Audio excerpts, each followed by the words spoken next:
సభాపతి గారికి హృదయపూర్వక నమస్కారం. గౌరవ ముఖ్యమంత్రి శ్రీ నారా చంద్రబాబు నాయుడు గారికి, గౌరవ సహచర మంత్రివర్యులకి, గౌరవ శాసనసభ్యులకి, ఆంధ్రప్రదేశ్ రాష్ట్ర ప్రజలకి నా హృదయపూర్వక నమస్కారం. ప్రత్యేక రాష్ట్ర రాజధాని కోసం పెట్టిన తీర్మానానికి మనస్ఫూర్తిగా మద్దతు తెలుపబోయే ముందు ఒకసారి ఏమేం జరిగాయి అనేది ఒకసారి వెనక్కి వెళ్ళి చూసుకుందామని తెలియజేయాలనుకుంటున్నాను అధ్యక్ష. భాషా ప్రయుక్త రాష్ట్రాలు భారతదేశంలో ఏర్పడ్డాయంటే దానికి మూలాలు 1952 అక్టోబర్ 19వ తారీఖు నుండి అంకురం జరిగింది. 51 సంవత్సరాల వయసులో 58 రోజులు ఆమరణ నిరాహార దీక్ష చేపట్టిన పొట్టి శ్రీరాములు గారి త్యాగ ఫలితం ఆంధ్ర రాష్ట్ర ఏర్పాటు. దానిని ఆధారం చేసుకొని అనేక భాషా ప్రయుక్త రాష్ట్రాలు ఏర్పడ్డాయి. మన దురదృష్టం, అప్పుడు రాష్ట్రం ఏర్పాటు అయినప్పటి నుంచి 1953 అక్టోబర్ 1 కర్నూలు రాజధానిగా ఏర్పడినప్పటి నుంచి ఈ రోజు దాకా ఇంకా మనం రాజధాని గురించి కొట్టుకుంటున్నాం. ఇక్కడ ఉండాలా, అక్కడ ఉండాలా. పొలిటికల్ స్టెబిలిటీ, స్థిరత్వం ప్రజలకి చాలా చాలా అవసరం.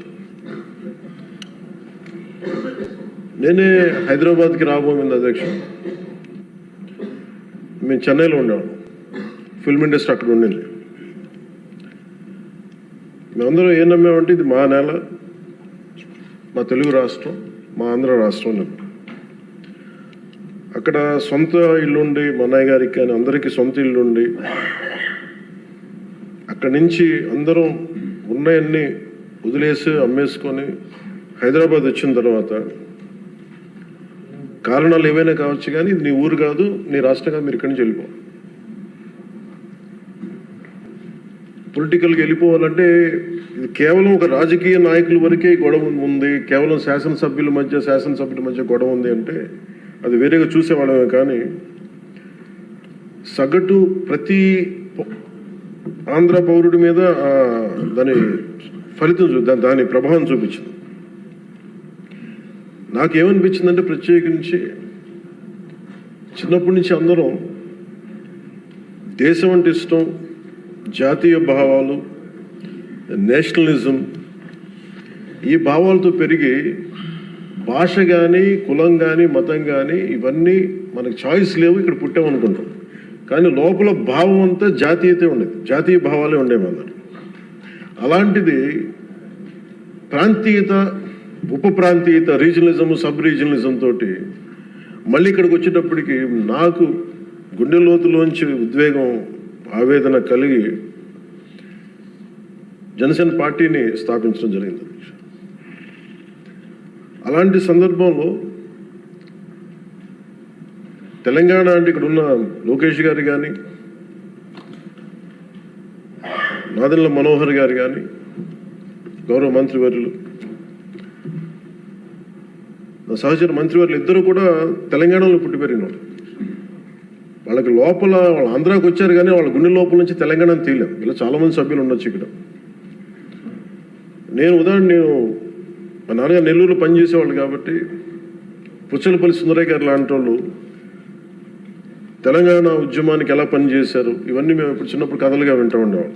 సో ఎప్పుడు తెలంగాణ వేరు, ఆంధ్ర వేరు ఎప్పుడు భావం లేదు, తెలుగు నేల అనుకో. కానీ లేదు, మీరు విడిపోయిన తర్వాత సహజంగా ఏం జరగాలి అధ్యక్ష? అప్పుడున్న కాంగ్రెస్ ప్రభుత్వం ఏం చేసి ఉండాల్సిందే, ఇంత నష్టం జరగబోతుంది, ఇన్ని కోట్ల మంది ప్రజలు విడిపోతున్నారు, ఇట్స్ కైండ్ ఆఫ్ పార్టీషన్. ఇలాంటి విభజన జరుగుతున్నప్పుడు ఎలా ఆలోచించి ఉండాల్సింది బాధ్యతగా. అప్పుడున్న కేంద్ర ప్రభుత్వం కానీ, కాంగ్రెస్ లెడ్ యూపీఏ కేంద్ర ప్రభుత్వం కానీ విభజించిన విధానం కానీ, అలాగే మనోహర్ గారు ఆ రోజున సభలో ఆయన సభాపతిగా ఉండి, సభాపతి స్థానంలో ఉండి ఆయన ఆధ్వర్యంలో జరిగిన అంటే మొత్తం పెట్టిన బిల్లు కూడా, the house while rejecting the AP Reorganization Bill 2013 resolves to request the Honorable President of India not to recommend the AP Reorganization Bill 2013 for introduction in the Parliament, as the bill seeks to bifurcate the state of Andhra Pradesh without any reason, basis, and without arriving at a consensus in utter regard to the linguistic and cultural homogeneity and economic and administrative viability of both the regions. The bill also completely ignores the very basis of formation of states of Andhra Pradesh, the first linguistic state created in independent India. దీంట్లో ప్రత్యేకించి మీరు చూస్తే utter disregard to the linguistic and cultural homogeneity and economic and administrative viability. ఇందాక లోకేష్ గారు చెప్తున్నప్పుడు కనీసం ఆఫీసులు కూడా లేవని ఫోటోలు చూపిస్తూ ఉంటే, నేను అప్పుడు ముఖ్యమంత్రి గారిని కలవడానికి వచ్చినప్పుడు ఆయన ఆఫీస్ చూశాను.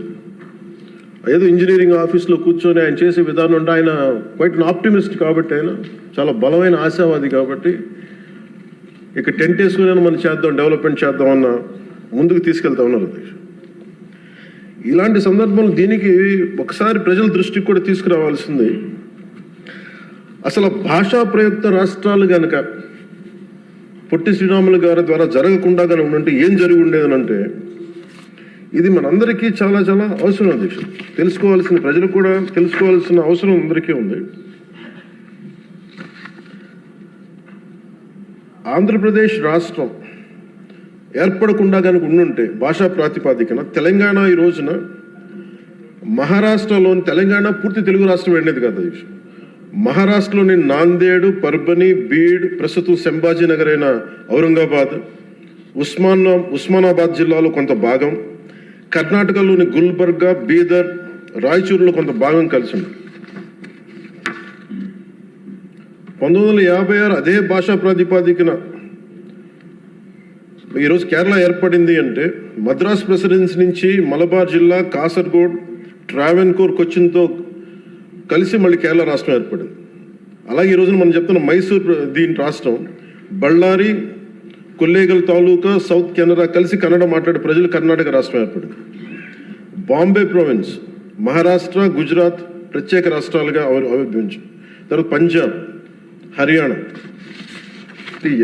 అన్ని రాష్ట్రాలు భాషా ప్రయుక్త రాష్ట్రాలుగా మన ఆంధ్రప్రదేశ్ త్యాగంతో నలిగిపోయి ఉనికితో ఏర్పడ్డ తర్వాత తిరిగి మనకి ఒక రాష్ట్రం కావాలి, మనకి ఇది కావాలంటే ఈరోజు రాజధాని లేకుండా ఇన్ని 70 సంవత్సరాల పై, దాదాపు 68-70 సంవత్సరాలు అయినా కానీ, 6 దశాబ్దాలు దాటినా కానీ ఇంకా మనం ఒక రాజధాని లేని రాష్ట్రంగా, ఇంకా సరైన వసతులు లేని రాష్ట్రంగా, ఒక అడ్మినిస్ట్రేటివ్ సౌకర్యాలు లేని రాష్ట్రంగా, ఒక హైకోర్టు సమూలంగా బలమైన హైకోర్టు లేని రాష్ట్రంగా ఇంకా మనం కొట్టుకుంటానే ఉన్నాం.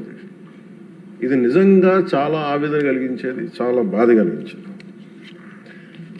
ఒకసారి అనిపిస్తుంది అసలు భాషా ప్రయుక్త రాష్ట్రాల ఏర్పాటుకు లేకుండా ఉండి ఇంకోలా ఉండేదేమో పరిస్థితి అని. మన అన్ని రాష్ట్రాలకి దేశం మొత్తం మీద మనకి జాగ్రఫీలు మార్చి మన జాగ్రఫీని తుడిచిపెట్టేసుకుని అటు ఇటు ఇంకా ఎలా కొట్టుకుంటా ఉన్నాం. ఒక క్యాపిటల్ లేదు, ఇంకోటి లేదు. ఇవన్నీ నేను ఆలోచించే 2014లో బేషరతుగా ఎలాంటి కండిషన్స్ లేకుండా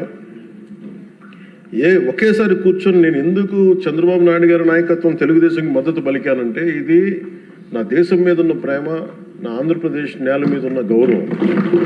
ఇది ఎందుకంటే ఆయన లాంటి వ్యక్తి ఒక 4 దశాబ్దాల అనుభవం ఉన్న వ్యక్తి, నాయకుడు. ఆయన లాంటి వ్యక్తి చేతిలో ఆంధ్రప్రదేశ్ ఉంటే చాలా బాగుంటుంది. వారు నిర్ణయం తీసుకున్నారు అమరావతి రాజధానిగా ఉండాలి అని. అప్పటికి మనం రింగ్ రోడ్స్ ఇవన్నీ గొడవలు చూసాం. ఎక్కడైనా సరే భూ సమీకరణ అంటే చాలా గొడవలు ఉంటాయి. అలాంటిది 32,000 33,000 పైచిలుకు ఎకరాలు తీసుకుంటున్నప్పుడు 80 to 90% చాలా సజావుగా సాగింది. అది నేను ఆ రోజుల్లో ఉన్నాను. ఉన్నప్పుడు కొన్ని పరిస్థితులు వచ్చినాయి. ఉదాహరణకి ఉద్దండరాయనిపాలెం దగ్గర చాలామంది దళిత కులాలకు చెందిన రైతాంగం వచ్చి నా దృష్టికి వచ్చి ఇట్లా మేము కూడా ఇక్కడే అంటిపెట్టుకున్నాం, మాకు కూడా కొంచెం వేతనం కొంచెం ఎక్కువ ఇప్పించండి, కొంచెం మనకి కాంపెన్సేషన్ ఎక్కువ ఇప్పించండి అంటే అది ఆ రోజున వారి దృష్టికి తీసుకెళ్ళినప్పుడు వాళ్ళకు కూడా న్యాయం చేశారు. ఇవన్నీ చేసిన తర్వాత ఎక్కడో ఒక చోట ముందుకు వెళ్తున్న పరిస్థితుల్లో 1924 ప్రభుత్వం మారింది. ప్రభుత్వం మారిన తర్వాత అసలు దాని మీద ఎంత కక్ష కట్టారంటే అంటే ఈ లోపుల్లోనే దాని మీద చాలా అభాండాలు వేశారు. ఖచ్చితంగా భూమిని తీసుకుంటున్నప్పుడు కొన్ని సమస్యలు వస్తాయి అధ్యక్ష.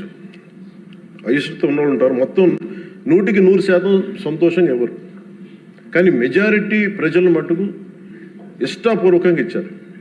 అందరూ నాలాగే నేను ఎలా అయితే వచ్చానో మన రాజకీయాల్లోకి మన ఉనికిని కోల్పోయి ఆంధ్రప్రదేశ్కి ఉనికి లేదు, రాజధాని లేదనేది నేను అమరావతి జిల్లా సంబంధించిన రైతాంగం అందరితో మాట్లాడితే చాలా ఎక్కువ శాతం మంది మా ఇష్టం తెస్తున్నాం. ఇక్కడ మేము నేల పోగొట్టుకున్నాం, హైదరాబాద్ పోగొట్టుకున్నాం, మేము ఇస్తాం అని చెప్పి చాలామంది సంతోషంగా ఇచ్చారు.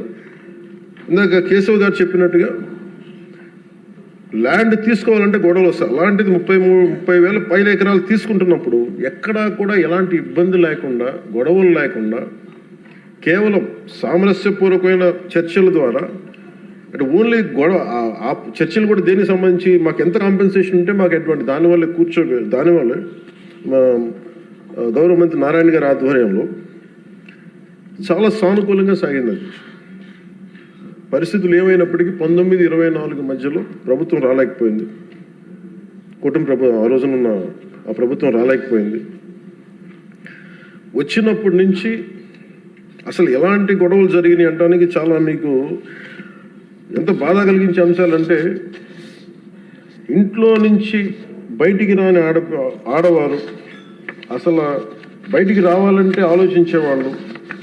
అలాంటి ఆడపడుచుల మీద కష్టం, శారీరక శ్రమ తప్ప వాళ్ళ ఒంటి మీద వాళ్ళ శారీరక శ్రమ తప్ప ఇంకేమీ తెలియని వీళ్ళందరూ ఇష్టంతో పొలాలు ఇస్తే ఈరోజు ఇక్కడ రాజధాని లేదు, ఇక్కడ ఉండదు అనే ఒక గత వైసీపీ ప్రభుత్వం చేసిన దీనికి నాకు జనసేన పార్టీ కార్యాలయానికి వచ్చి ఆడపడుచులు ఎలా దెబ్బలు కొట్టారు, పోలీసులు ఎలా కొట్టారు అనేది నాకు ఇది వివరించే దృశ్యాలు అధ్యక్ష.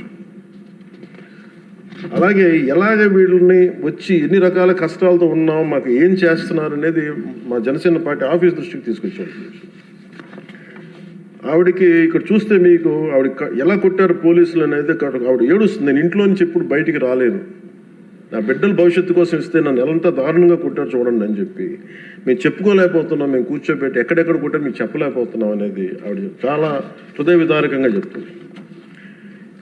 ఈయన పాపం పనిచేసుకున్న రైతే, ఆయన మాకు ఎందుకు కాంపెన్సేషన్ ఇవ్వట్లేదు అని అమరావతి గురించి ఎందుకు మీరు కంటిన్యూ చేయారంటే ఆయన మీద దాడి చేసి రిపీటెడ్గా ఆయన కొట్టింది ఆయన చూపిస్తున్నారు. ఇదే చూస్తే ఇక్కడ ఈ ఆడపడుచున్నాడు.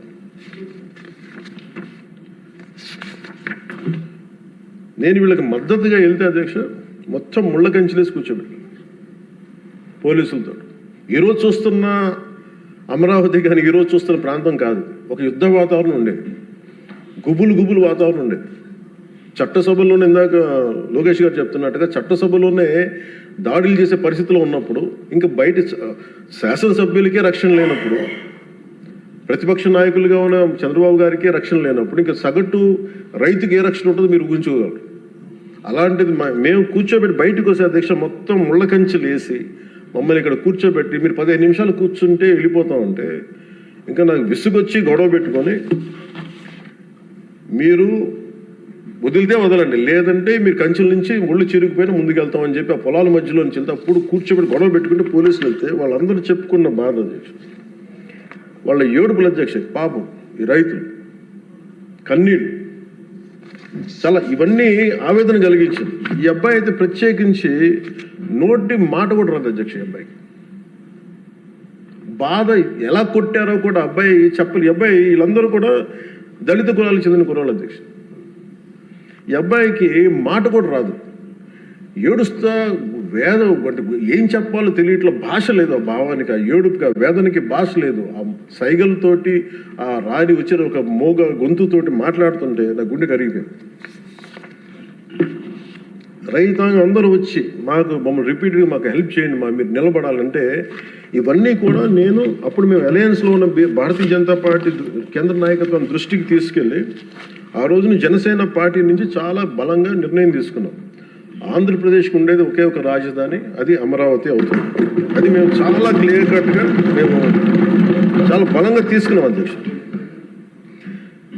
ఇది తీసుకున్న తర్వాత మాకు అక్కడి నుంచి 3 రాజధానులు అంటే సమస్యని పరిష్కరించకపోగా జటిలం చేశారు వీళ్ళందరూ.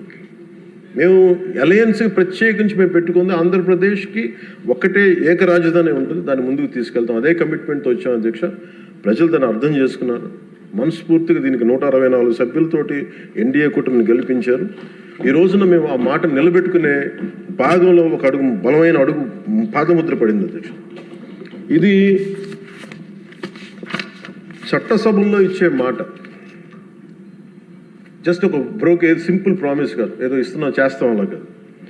చట్టసభలో ఇచ్చే మాట ఇట్స్ కమిట్మెంట్, అంటే వాగ్దానం అధ్యక్ష.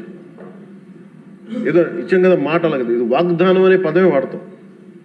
వాగ్దానం అంటే మేము కష్ట నష్టాలు వచ్చిన commitment is what transforms a promise into a reality. This is what set by Lincoln. Commitment ఉన్న చోట కన్సిస్టెన్సీ ఉంటుంది.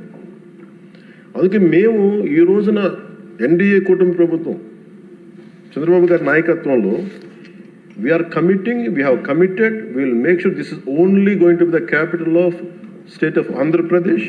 We will take it forward.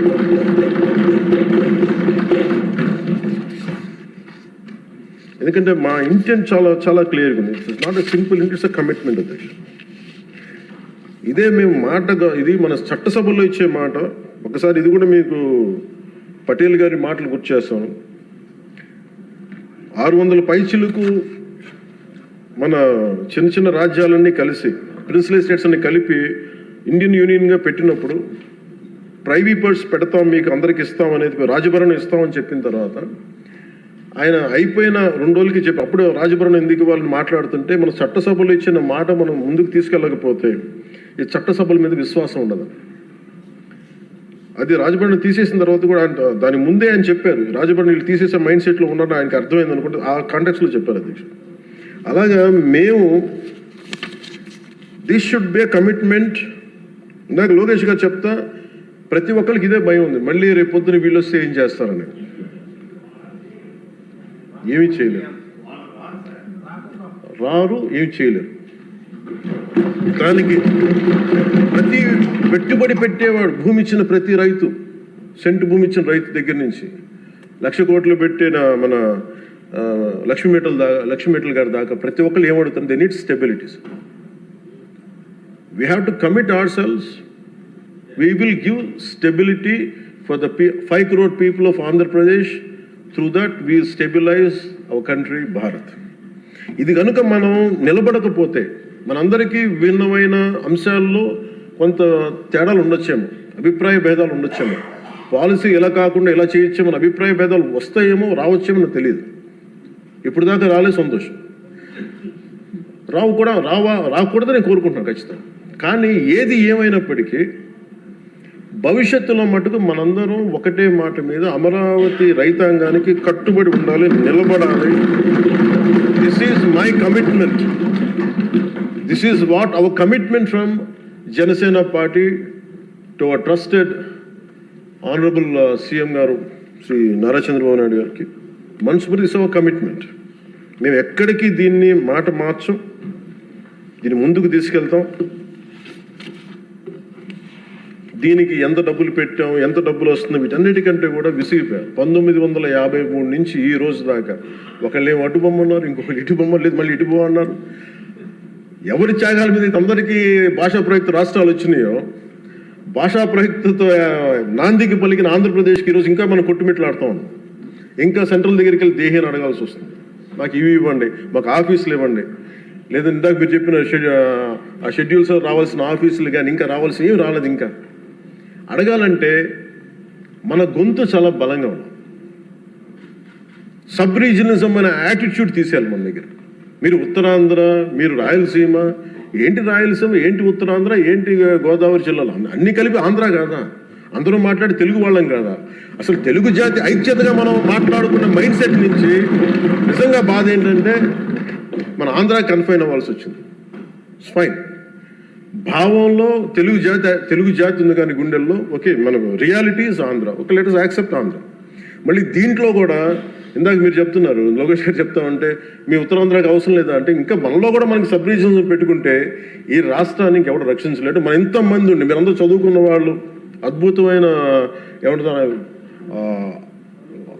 అనుభవం ఉన్నవాళ్ళు, మీరు కూడా మీరు కూర్చోబెట్టి దీన్ని బలంగా ప్రజల దగ్గర తీసుకెళ్ళిపోయి ఇదంతా మంది ఒకటే నేల, ఒకటే రాష్ట్రం, ఒకటే భాష, ఒకటే జాతిని మనం బలంగా బల్లగుద్ది చెప్పకపోతే గెలుపు ఎక్కడ ఉంటుందంటే మన బలహీనత వాళ్ళ గెలుపు. అది గుర్తుపెట్టు, మన బలహీనత, మన అనైక్యత. వాళ్ళని చూసి మనం ఏం ఆలోచించగలరు. రేపు పొద్దున వీళ్ళు వచ్చేస్తారంటే, ఎప్పుడు వస్తారంటే నేను చెప్తున్నాను మీకు, మనలోని అనైక్యత, మనలోని అవగాహన లోపం ఉంటే వాళ్ళకి ఆ బలం ఉంటుంది. అసలు ఆ పరిస్థితి మనలో రానప్పుడు అలాంటి పరిస్థితులు ఎప్పటికీ ఉత్పన్నం కావు. స్టెబిలిటీ ఫర్ దిస్, ఒక జనరేషన్ స్టెబిలిటీ ఇవ్వాలి మన ఆంధ్రప్రదేశ్. I'm committing for that. ఒక generation stability 25 to 32 years stability ఆంధ్రప్రదేశ్కి ఇవ్వాల్సిన అవసరం ఉంది. ఇది ఈ రోజున ఇక్కడ ఉన్న వాళ్ళు ఎవరు కూడా అధ్యక్ష, ఎవరికి డబ్బులు అవసరం లేదు, ఎవరి పనులు వాళ్ళకు ఉన్నాయి, ఎవరి జీవితాలు వాళ్ళకు ఉన్నాయి, ఎవరు వ్యాపారాలు వాళ్ళకు ఉన్నాయి.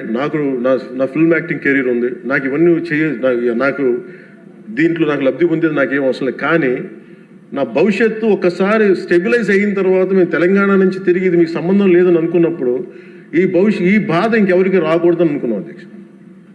స్టెబిలిటీ పోగొట్టుకు డీస్టెబిలైజ్ అవ్వకూడదని ఒక వేదంతో ఈ రోజున అన్నీ వదులుకొని, తిట్లు తిని, ఇంట్లో ఆడబిడ్డలను తిట్టించుకొని, ఇంట్లో నా భార్యని తిట్టి, బూతులు తిట్టి, ఇంతమంది అందరి మీద కేసులు, మనం పార్టీ వ్యక్తుల మీద కేసులు పెట్టి, అటెంప్ట్ టు మర్డర్ కేసులు పెట్టించుకొని, ఇవన్నీ చేయాల్సిన అవసరం లేదు. కానీ ఎందుకు చేస్తున్నాం అంటే we want to make sure criminalisation into politics can not be tolerated, will never be tolerated.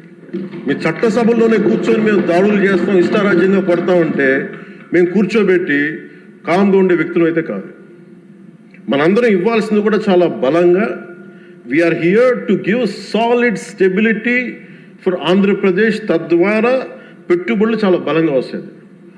అది నేను ఆంధ్రప్రదేశ్ ప్రజలకి ఈ సభాముఖంగా సభాపతి గారి ద్వారా నేను చెప్పదలుచుకున్నాను. చంద్రబాబు నాయుడు గారి దగ్గర నేను ఒకటే చూశాను అధ్యక్ష. నేను ఎక్కడ చెన్నై నుంచి వచ్చాను, నేను హైదరాబాద్కి ఎర్లీ 90s వచ్చాను. 90s వచ్చినప్పుడు నాకు పుస్తకాలు చదివేటప్పుడు నాకు లీ క్వాన్ యూ గురించి తెలుసు. Founder president city state of Singapore. మేము చూస్తుండగా హైదరాబాద్ రూపురేఖలు మారిపోవడం నేను ప్రత్యక్షంగా చూశాను. మేము తిరిగిన మాదాపూర్ కొండల్లో కానీ, లేదంటే ట్రెక్కింగ్కి వెళ్ళిన కొండల్లో కానీ అసలు ఏమి రాదు, ఏం జరగదని, ఈ కొండల రూపురేఖలు మారిపోతాయా అనేది చాలా ఆశ్చర్యంగా అనిపిస్తాయి. మేము చూస్తుండగా రోడ్లు వెడల్పోయినాయి. అసలు ఇంత రోడ్లు జనం లేరు కదా, ఇంత రోడ్లు దేనికి అనుకునేవాళ్ళం. అంటే 4 కార్లే కదా, 10 కార్లు వెళ్తాయి. బట్ ఆయన అందరినీ అప్పుడు పేపర్లు బాగా చదువుతుంటే మాకు అర్థమేది. ఆయన అందరూ అంటూ ఉండేవాళ్ళు మాటలు, ఏంటి వరల్డ్ బ్యాంకుతో కుమ్మక్కైపోయి చేశారంటే అది ఈజీగా ఉంటుంది ఆ మాట అనేయటం. కానీ దాని విలువ ఈ జనరేషన్ అనుభవిస్తుంది. ఒక పొలిటికల్ లీడర్ నెక్స్ట్ ఎలక్షన్స్ గురించి ఆలోచిస్తారు. ఒక విజనరీ ఉన్న నాయకుడు వచ్చి తరం కోసం ఆలోచిస్తారు. బట్ ఖచ్చితంగా అది ఆ దార్శనికత ఉన్న చంద్రబాబు గారు చేసింది. మొన్న ప్రతిసారి హైదరాబాద్ టువర్డ్స్ ఎయిర్పోర్ట్ వస్తూ ఉంటే, ఎప్పుడు మాకు ఆ ఫ్లైఓవర్ మధ్య వెళ్తూ ఉంటే నిజంగా ఇందాక చెప్తున్నప్పుడు సికింద్రాబాద్ వచ్చింది, హైదరాబాద్ వచ్చింది. Cantonment is more of Secunderabad, Hyderabad is Nizam. But Cyberabad it's one man's creation. అది మనం యాక్సెప్ట్ చేస్తే అది మనకి చాలామందికి అది నచ్చకపోవచ్చు, కానీ ఒక రియాలిటీని యాక్సెప్ట్ చేస్తే. ఎందుకంటే అది కూర్చోబెట్టి ఆయన కూర్చొని డిజైన్ చేశారు. ఒక కాన్సెప్ట్ చేసి దాన్ని ఇంతమందితో ఇబ్బంది పడి అందరి చేత మాటలు అనిపించుకొని ఒకసారి రోల్ చేసిన తర్వాత దాన్ని ముందుకు తీసుకెళ్ళిన తర్వాత అది దాన్ని ముందుకు తీసుకెళ్ళడం ఎవరికి ఫస్ట్ ఎవరు పెట్టగలరు? అన్ని కష్టాలను అధిగమించి అందరి చేత మాటలు అనిపించుకొని ఎవరు పెట్టగలరు? That credit goes to honourable CM Shri Chandrababu. We wholeheartedly acknowledge your efforts. We wholeheartedly acknowledge your vision. My commitment to you is that we will stand by.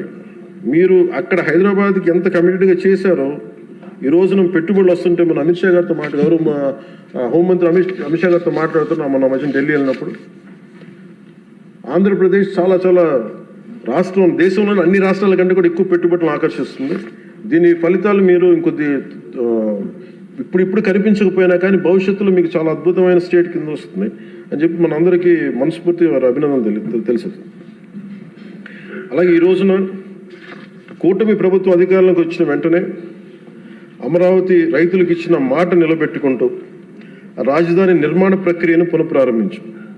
25 మే 2వ తేదీన గౌరవ ముఖ్యమంత్రి శ్రీ చంద్రబాబు నాయుడు గారి నాయకత్వంలో గౌరవ ప్రధాని శ్రీ నరేంద్ర మోదీ గారి చేతుల మీదుగా పునర్నిర్మాణం పనులు ప్రారంభించాం. మౌలిక సదుపాయాల అభివృద్ధిని వేగవంతం చేశాం. వరల్డ్ బ్యాంక్ ఏడీబీ నుంచి 15,000 కోట్లు, హడ్కో నుంచి 11,000 కోట్లు, నాబార్డ్ నుంచి 7,387 కోట్లు సమీకరించి పనులు చేపట్టాం. రాజధానికి పెట్టుబడులు రాక మొదలైంది. ఒకేసారి 15 జాతీయ బ్యాంకులు తమ కార్యాలయాల ఏర్పాటుకి శ్రీకారం చుట్టాయి.